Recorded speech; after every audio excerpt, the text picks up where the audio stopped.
আসসালামু আলাইকুম। প্রিয় দর্শক, অন্য মঞ্চের আলাপচারিতায় আপনাদের সকলকে আমন্ত্রণ জানাচ্ছি। দর্শক, একটি বিশ্ববিখ্যাত আন্তর্জাতিক গণমাধ্যম এপি, অ্যাসোসিয়েট প্রেস এবং আমেরিকার খুবই স্বনামধন্য একটি সংবাদ সংস্থা। তো সেই সংবাদ সংস্থায় নাতি দীর্ঘ একটি সাক্ষাৎকার দিয়েছেন জনাব সজীব ওয়াজেদ জয়, এবং সেই সাক্ষাৎকারটির উপর ভিত্তি করে ভারত, আমেরিকা, ইংল্যান্ড, তারপর কানাডা এবং অন্যান্য যে সকল দেশের সঙ্গে বাংলাদেশের রাজনীতি জড়িত, ওতপ্রোতভাবে জড়িত, তারা অত্যন্ত গুরুত্বের সঙ্গে তার সেই সাক্ষাৎকারটি নিয়ে খুবই ইতিবাচক বিচার করেছে, বিশ্লেষণ করেছে এবং নানা রকম তাদের যে মন্তব্য, সেই মন্তব্য তারা প্রকাশ করেছেন। অ্যাসোসিয়েট প্রেসের সঙ্গে একটি এক্সক্লুসিভ সাক্ষাৎকার দেওয়ার মতো বিরল সৌভাগ্য আমাদের এই রাজনৈতিক অঙ্গনে কয়জনের হয়েছে এটা আমি বলতে পারবো না। তবে সমসাময়িক কালে যদি আপনি জামাতের আমির ধরেন, জনাব তারেক রহমান সাহেব ধরেন, কিংবা ডক্টর মোহাম্মদ ইউনূস ধরেন, এখন যারা রাজনীতিতে সম্মুখ সারিতে আছেন, এনসিপির যিনি প্রধান নাহিদ ইসলাম ধরেন, তারা অ্যাসোসিয়েট প্রেসে একটি সাক্ষাৎকার দেবেন। আর সেই সাক্ষাৎকারটি নিয়ে আবার ওয়াশিংটন পোস্ট সংবাদ পরিবেশন করবে। তারপরে ব্রিটেনের দ্য গার্ডিয়ান তারা সংবাদ পরিবেশন করবে। তারপর কানাডার প্রধানতম পত্রিকাগুলো আবার এগুলোকে লিড নিউজ করে, ভারতের প্রথম শ্রেণীর পত্রিকাগুলো সেই অ্যাসোসিয়েট প্রেসের যে এপির যে জয়ের সাক্ষাৎকার সেটি নিয়ে সংবাদ পরিবেশন করবে। এটা কল্পনাই করা যায় না। এটা হলো প্রথম। দ্বিতীয়ত হলো যে জনাব সজীব ওয়াজেদ জয়ের মধ্যে কতগুলো পরস্পর বিরোধী ক্যারেক্টারিস্টিক্স রয়েছে। আমি যেহেতু তাকে খুব কাছের থেকে দেখেছি, এ কারণে এই কথাগুলো আমি বলতে পারছি। প্রথমত হলো ইন্টেলিজেন্স, মেধা, এটার যে তার লেভেল, এটা আমাদের অ্যাভারেজ মেধার লেভেল না। আমাদের দেশে ধরুন যারা নেতা আছেন, শেখ হাসিনা আছেন, খালেদা জিয়া আছেন, তারেক রহমান সাহেব আছেন, ডক্টর শফিক আছেন, এমনকি ডক্টর মোহাম্মদ ইউনূস, মানে এদের সবারই আইকিউ লেভেল আপনার আমার সঙ্গে 19-20, খুব বেশি না। তাদের অতিরিক্ত যেটা আছে সেটা হলো পদ আছে, পদবি আছে, পোর্টফোলিও আছে, তারপরে পিতার পরিচয় আছে, সংগঠন আছে, এরকম নানা কারণে এবং অনেকগুলো তথ্য, উপাত্ত এবং অভিজ্ঞতা রয়েছে। কিন্তু যেটা কি বলা হয়, আইকিউ বলতে যে জিনিসটি বোঝা যায় সেটি 9-এর উপরে উঠলে সেটার একটা আলাদা, মানে যাকে বলা হয় সেটা একটা আলাদা বৈশিষ্ট্য হয়ে যায়। এবং সেই বৈশিষ্ট্যের কারণে দেখবেন যাদের আইকিউ লেভেল অ্যাবভ 9, তারা অনেকটা বহেমিয়ান, অনেকটা যাকে বলা হয় নির্লিপ্ত, দুনিয়ার কোনো কিছুর প্রতি তাদের ওইরকম কোনো লোভ, লালসা, কামনা, বাসনা, ক্রোধ ইত্যাদি কোনো কিছুই কাজ করে না। তো জনাব সজীব ওয়াজেদ জয়ের যে আইকিউ লেভেল, এটি 9-এর উপরে, আমি এটি লিখে দিতে পারি। এবং এই কারণে আমাদের দৃষ্টিতে আমরা যারা সাধারণ মানুষ, কেউ তাকে অটিস্টিক বলার চেষ্টা করেছি, কেউ তাকে পাগল বলার চেষ্টা করেছি, কেউ তাকে বোকা, বেকুব, আমরা বরিশালের আঞ্চলিক ভাষায় বলি যে বলদ, এগুলো বলার চেষ্টা করেছি।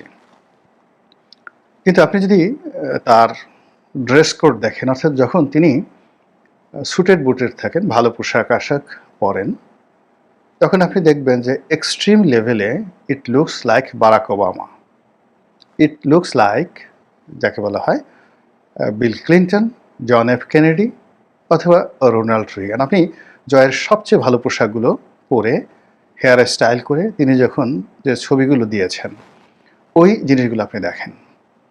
আর আবার যখন তার বহেমিয়ান যে অবস্থা, একটা গেঞ্জি পরেন, হাতে কতগুলো যাকে বলা হয় ওই ট্যাটু আঁকা, তারপর সেই এলোমেলো চুল, কুকুর নিয়ে বসে আছেন, হাফ প্যান্ট পরা, এগুলো দেখলে আপনার কাছে মনে হবে যে নগর বাউল জেমসের মতোই তার একটা বহেমিয়ান জীবন। এটা হলো আমার দৃষ্টিতে। তিনি যখন ইংরেজি বলেন, তিনি এবং পুতুল তার দুজনই, তাদের ইংরেজির মান, প্রোনাউন্সিয়েশন এবং একই সঙ্গে উপস্থাপন এবং উপস্থাপনের যে ঢং, এটা আমাদের এই সাবকন্টিনেন্টে বিলাল ভুট্টোর সঙ্গে শুধু তুলনা করা যেতে পারে। এমনকি ওই যে রাহুল গান্ধীও জয়ের মতো এত সুন্দর ইংরেজি বলতে পারেন না। বেলাওয়াল ভুট্টো, তারপরে হিনা রব্বানী খার, পাকিস্তানের যে পররাষ্ট্রমন্ত্রী, এই দুজনের ইংরেজি খুবই ভালো মানের ইংরেজি। ঠিক এই ইংরেজির লেভেল জয় এবং পুতুলের রয়েছে। তো কাজেই এপির মতো একটা প্রতিষ্ঠানের সঙ্গে আপনি যতই আপনাকে স্ক্রিপ্ট রেডি করে দেওয়া হোক, ধরুন আপনি $1 মিলিয়ন খরচ করে লবিং করে এপির একটা সাক্ষাৎকার দিলেন, কিন্তু আপনার যদি ইংরেজি জানা না থাকে এবং ইংরেজিতে আপনি বলতে না পারেন, এবং ইংরেজি দুটো, অর্থাৎ আপনাকে যারা প্রশ্ন করছে সেই প্রশ্নটা আপনাকে বুঝতে হবে এবং সে অনুযায়ী আপনাকে রিপ্লাই করতে হবে।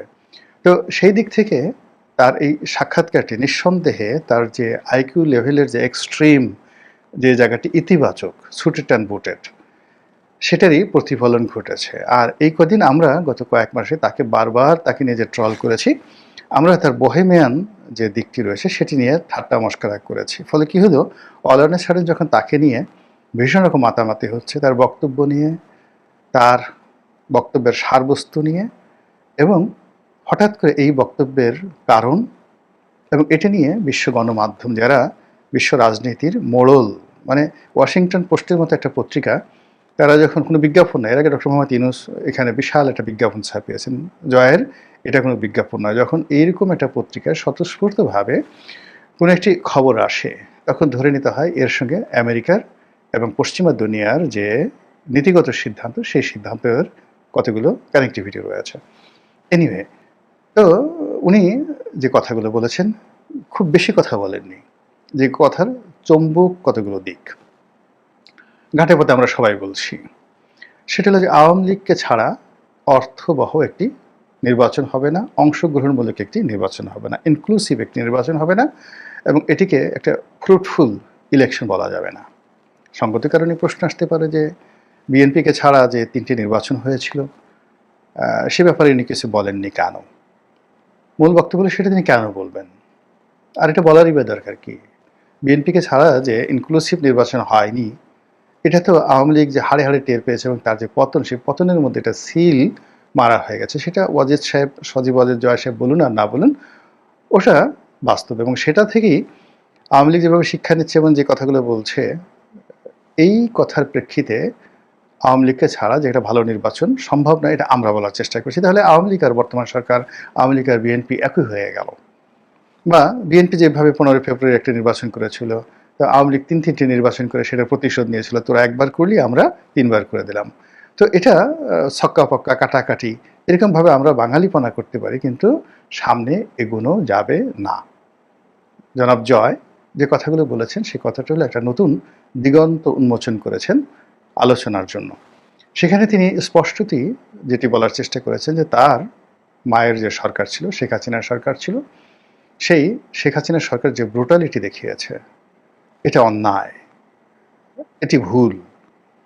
এখন এখানে আপনি অন্যায়, ভুল, ইংরেজি শব্দের অনেকগুলো অর্থ আপনি করতে পারেন, এবং সেটার বিচার হবে, বিচার হওয়া উচিত, এ ব্যাপারে কোনো দ্বিমত নেই। আরও একটি কথা তিনি বলেছেন যে আওয়ামী লীগকে ছাড়া ইনক্লুসিভ নির্বাচন হবে না, কিন্তু তাকে একটা ব্রিদিং স্পেস দিতে হবে। একেবারে নির্বাচন তফসিল ঘোষণা করা হলো, অলনে ছাড়েন আওয়ামী লীগের সুযোগ করে দেওয়া হলো, সেক্ষেত্রে আওয়ামী লীগের নির্বাচনে অংশগ্রহণ করবে না, আর অংশগ্রহণ করা তাদের পক্ষে সম্ভব না। এর কারণ হলো, একটা নির্বাচনে জয়লাভ করার জন্য, প্রতিযোগিতা করার জন্য, দলকে গোছানোর জন্য যে ব্রিদিং স্পেস দরকার, এটা আওয়ামী লীগ পাচ্ছে না। ভালো কথা। তো এই যে কথা, এই সময়টাতে আসলো কেন? যখন নির্বাচনের তফসিল ঘোষণার করার সময় মোটামুটি নির্ধারিত হয়ে আছে যে ডিসেম্বর মাসের প্রথমার্ধে, অর্থাৎ 15ই ডিসেম্বরের মধ্যে এখানে যাকে বলা হয় নির্বাচনের তফসিল ঘোষণা করা হবে। নির্বাচনের সেই তফসিল ঘোষণার 1 মাস আগে নভেম্বর মাসের 15 তারিখে জনাব তারেক রহমান দেশে আসবেন। তার নেতার নেত্রীরা রীতিমতো লঙ্কাকাণ্ড শুরু করে দিয়েছে, দৌড়াদৌড়ি, ঝাড় ফুঁক, গাড়ি বাড়ি, বুলেট প্রুফ গাড়ি, কারো কত কি, তিনি নেতা আসবেন, তাকে বরণ করে নেওয়া হবে, এবং সারা বাংলাদেশ 1 মাস শুধুমাত্র তারেক জিয়ার আগমন উপলক্ষে যেন যাকে বলা হয় জাঁকজমকপূর্ণ থাকে, উৎসাহে উদ্দীপনায় উদ্বেলিত থাকে। তিনি যেখানে যাবেন শুধু বিএনপি, তারেক রহমান সাহেব ছাড়া অন্য কোনো কথা থাকবে না। আর সেই যে ভাইব, সেই ভাইবের কাছে শফিকুর রহমান সাহেব, জামাতের আমির, কিংবা জামাতের যে ভাইব, এটি মুহূর্তের মধ্যে মারা যাবে। অর্থাৎ গত 14 মাসে জামাত এনসিপি যে ভাইব তৈরি করেছে, ডক্টর মোহাম্মদ ইউনূস যে ভাইব তৈরি করেছে, তারেক রহমান সাহেব আসার সঙ্গে সঙ্গে সেটি ধামা চাপা পড়বে, মাটি চাপা পড়বে। এরকম একটা প্ল্যান নিয়ে যখন রাজনৈতিক অঙ্গন প্রস্তুত, তখন হঠাৎ করে কেন জয়ের এই শব্দ আসলো? আর জয়ের এই সাক্ষাৎকারটি কেন এই সময়ে আসতে হলো? এবং এটা নিয়ে কেন আন্তর্জাতিক গণমাধ্যম এতটা মাতামাতি শুরু করলো? এখানে একটা জিনিস বুঝতে হবে যে আমেরিকা বা পশ্চিমা দুনিয়া অতীতের যে কোনো সময়ের চাইতে তারা ম্যাচিউরড। 60-এর দশকে, 70-এর দশকে, 80-র দশকে তারা কমিউনিজম বিরোধী, অর্থাৎ যতদিন পর্যন্ত যাকে বলা হয় সোভিয়েত ইউনিয়ন ছিল, তাদের পুরো ফোকাসটা ছিল কমিউনিজম বিরোধী। এবং এই জন্য তারা, মানে আমরা গোখা সাপ দেখলে যেভাবে ভয় পাই, কমিউনিজম দেখলে তারা ওইভাবে ভয় পেত। এবং ওখানে তাদের বিবেক বুদ্ধি খাটাতো না। কেউ কেজিবির কথা বলে, রাশিয়ার কথা বলে, চীনের কথা বলে, ভিয়েতনাম, কিউবার কথা বললে, চে গুয়েভারের কথা বলে, আমেরিকার অর্থ ভাণ্ডার এবং অস্ত্র ভাণ্ডার উজাড় করে দিয়ে তারা সেখানে সব কিছু করতো। তার প্রমাণ ভিয়েতনামের যুদ্ধ। আচ্ছা, এরপরে তাদের যেটি হলো, সোভিয়েত ইউনিয়নের পতনের পরে তারা প্রতিদ্বন্দ্বীহীন হয়ে পড়লো এবং তারা ছোট ছোট যুদ্ধ, যেটা দরকার ছিল না, নিজেরা সেই তাদের যারা মিত্র তাদের সাথে যুদ্ধ করা শুরু করে দিল। ওখানে তারা গাদ্দাফি, ওখানে সাদ্দাম হোসেন থেকে শুরু করে আর অনেক জায়গাতে সারা বিশ্বে তারা অশান্তির সৃষ্টি করা শুরু করে দিল। এর মধ্যে পুতিনের অভ্যুদয় হলো, চীনের অভ্যুদয় হলো, এখন ভারতও পরাশক্তি। আর এই যে পরাশক্তির যে উদ্ভব, সেই উদ্ভবের মধ্যেই আমেরিকা খুব ভালোভাবে বুঝতে পেরেছে যে এখন তারা 60, 70, 80-র দশকে যে কাজগুলো করেছেন, কিংবা যখন তারা একক ক্ষমতা লাভ করেছেন, তখন তারা যে কাজগুলো করেছেন, কিংবা যেভাবে ওসামা বিন লাদেন তৈরি করেছেন, তাকে ধ্বংস করেছেন, তালেবান তৈরি করেছেন, তাদেরকে ধ্বংস করেছেন, তারপরে আফগান মুজাহিদিন তৈরি করেছেন, তাদেরকে ধ্বংস করেছেন। তো এই যে তৈরি করে এবং ধ্বংসের যে খেলা, এই খেলাটি এখন আর চলছে না। ফলে দেখুন যে খুব অল্প সময়ের মধ্যে ডোনাল্ড ট্রাম্প ক্ষমতা আসার পরে, এমনকি জো বাইডেন ক্ষমতা আসার পরে, অনেকগুলো যুদ্ধ থেকে তারা নিজেদেরকে গুটিয়ে নিয়েছে। সিরিয়ার যুদ্ধ, এবং সিরিয়ার যুদ্ধ থেকে তাদের গুটিয়ে নেওয়ার সঙ্গে সঙ্গে রাশিয়া সেখানে যাকে বলা হয় তারাও গুটিয়ে নিয়েছে, ইরানও গুটিয়ে নিয়েছে, এবং সঙ্গে সঙ্গে সেখানে বাশার আল আসাদের পতন হয়েছে। ফলে আমেরিকার উপস্থিতির কারণেই তার প্রতিপক্ষগুলো সেখানে দাঁড়িয়ে আমেরিকার প্রতিপক্ষ যে রাষ্ট্রশক্তি থাকে তাদেরকে মদত দেয়, এটা আমেরিকা বুঝে গেছে। ফলে আমেরিকা অনেক জায়গা থেকে নিজেদেরকে গুটিয়ে নিয়ে আসছে। তারা ইয়েমেন থেকে গুটিয়ে নিয়ে এসেছে, লেবানন থেকে গুটিয়ে নিয়ে এসেছে। তারা এখন ইরানের সঙ্গে একটা সমঝোতা করার চেষ্টা করছে। বোঝার চেষ্টা করুন, তারা পাকিস্তান ভারতের সঙ্গে যুদ্ধ হয়েছে, মুহূর্তের মধ্যে সেটা বন্ধ করার জন্য পাগল হয়ে গেছে। গাজার যুদ্ধ তারা বন্ধ করে দিয়েছে। বিকজ আমেরিকাতে এখন এই মুহূর্তে যারা আছেন তারা জানেন যে চাকরির বাজার, ট্যাক্সের বাজার এবং অর্থনীতির কি বেহাল দশা হয়েছে। এবং তিনি, অর্থাৎ বর্তমান মার্কিন প্রেসিডেন্ট, যে নীতিগতভাবে আমেরিকা ফার্স্ট একের পর এক শুল্ক আরোপ করে যে কাজগুলো করার চেষ্টা করছেন, এটা বাংলাদেশের ডক্টর ইউনূসের যে ডক্ট্রিন সমূহ 3-0 থিওরি, রাষ্ট্রতন্ত্রে এসে জিরো হয়ে গেছে। ডোনাল্ড ট্রাম্পের যে আমেরিকা ফার্স্ট, তার যে হম্বিতম্বি, এগুলো সব দমন হয়ে গেছে, রিভার্স হয়ে গেছে। আমেরিকার মানুষ পাগল হয়ে গেছে তাকে তাড়ানোর জন্য। আর এই জন্য তিনি এখন নরেন্দ্র মোদীর সাথে বন্ধুত্ব করার জন্য নানা ছল করছেন। তার সাথে বলে যে আমার টেলিফোনে কথা হয়েছে, মিথ্যা কথা। নরেন্দ্র মোদী বলছেন যে না, আমার সঙ্গে কোনো কথা হয়নি। তো এইরকম একটা পরিবেশ এবং পরিস্থিতিতে আমেরিকা বাংলাদেশে তাদের যে ডিপ স্টেট পলিসি তারা নিয়েছিল, তাদের যে সকল এজেন্টকে তারা মনে করতো যে এরাদেরকে ক্ষমতায় বসালে তারা উল্টে ফেলবে, কিন্তু এরা যে আওয়ামী লীগ বা বিএনপির ওয়ার্ড পর্যায়ের একজন পলিটিশিয়ানের যে স্ট্রেংথ, শক্তিমত্তা, কৌশল এবং তার যে কাজ করার ক্ষমতা, তার উপর যে ডিপেন্ড করা, যে আপনি বিএনপি এবং আওয়ামী লীগ এই দুটো দলের ওয়ার্ড পর্যায়ের অনেক নেতা রয়েছেন, বিশ্বাস করেন সেই নেতাদের যে ধীশক্তি রয়েছে, সাহস শক্তি রয়েছে, এটা জনাব ইউনূসের উপদেষ্টা মণ্ডলীর একজনেরও নেই। ওয়ার্ড পর্যায়ে, ইউনিয়নের ওয়ার্ড পর্যায়ে যারা মেম্বার পদের, দিস ইজ পলিটিক্যাল ম্যাচুরিটি। আপনি যদি আওয়ামী লীগের যাকে বলা হয় বা বিএনপির চেয়ারম্যান হিসেবে দায়িত্ব পালন করেছেন কয়েকটা জেলাতে, যেমন ধরুন ময়মনসিংহ, গফরগাঁও, আমাদের পটুয়াখালীর গলাচিপা আমার নির্বাচনী এলাকাতে, ফেনী এলাকার চেয়ারম্যান অথবা উপজেলা চেয়ারম্যান 10 বছর বা 5 বছর দায়িত্ব পালন করেছেন। এমপির কথা বাদ দিলাম। এদেরকে এনে আপনি যদি একসাথে 24 ঘন্টা গ্রুমিং করেন এই উপদেষ্টা মণ্ডলীদের মধ্যে সবাইকে, এই গাবতলী হাটে কয়েকবার বিক্রি করবেন, আবার কয়েকবার কিনে নেবেন। This is politics. তো এদের দ্বারা যে কিছু একটা হবে না, এটা আমেরিকা বুঝে গেছে। যদি 70-এর দশক হতো, 60-এর দশক হতো, এটা বুঝতে আমেরিকা 10 বছর লাগতো, 15 বছর লাগতো। আর বোঝার পরেও তারা কিন্তু গোয়ার্তুমি করতো। কিন্তু এখন তারা 24 ঘন্টার সময় নিচ্ছে না। যেভাবে ভারত পাকিস্তান যুদ্ধ বন্ধ করছে, যেভাবে মোদির সাথে সম্পর্ক করতে চাচ্ছে, আবার অনেকের সাথে তাদের যারা বন্ধুত্ব ছিল সেই বন্ধুত্ব তারা যেভাবে কাট আপ করে ফেলেছে, ঘ্যাট কাট আপ করে ফেলেছে। তো তারই প্রেক্ষিতে সজীব ওয়াজেদ জয় কিংবা শেখ হাসিনা কিংবা আওয়ামী লীগ তাদের সঙ্গে কি কোনো সংযোগ স্থাপন হলো? এটি নিয়ে কিন্তু সরকারের মধ্যে এখনো যারা রয়েছেন সরকারের মাস্টার মাইন্ড, এবং এই সরকার সফল হলে যারা লাভবান হবেন, আর এই সরকার ব্যর্থ হলে যাদের পিঠের চামড়া থাকবে না, তারা কিন্তু এই বিষয়গুলো নিয়ে ভাবছেন।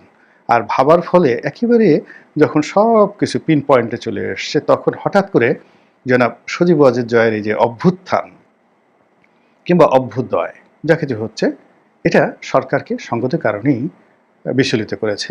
অস্থিরতা তৈরি হয়ে যায় সরকারের মধ্যে, এবং সরকারের অনেকগুলো বিষয় নিয়ে এখন সরকারকে নতুন করে চিন্তা ভাবনা করতে হচ্ছে। অন্যদিকে বিএনপির যে রাজনৈতিক হিসাব, তারা যেভাবে আওয়ামী লীগকে একেবারে মাইনাস করে দিয়েছিল, আওয়ামী লীগের কোনো চিন্তাই তাদের মধ্যে ছিল না। আওয়ামী লীগের সব কিছু তারা মনে করেছিল এটা আমাদের গনিমতের মাল। এখন আমরা কোন অংশটা নিজেরা রাখবো, আর কোন অংশটা জামাতকে দেবো, কোন অংশটা এনসিপিকে দেবো, এটা বিএনপির যারা মাসলম্যান তাদের মেজাজ মর্জির উপর নির্ভর করছিল। গত 14 মাস ধরে এরকম একটা ভাইব যেখানে তৈরি হয়ে আছে, এবং বাস্তবতা, শুধু ভাইব না, বাস্তবতাও তাই।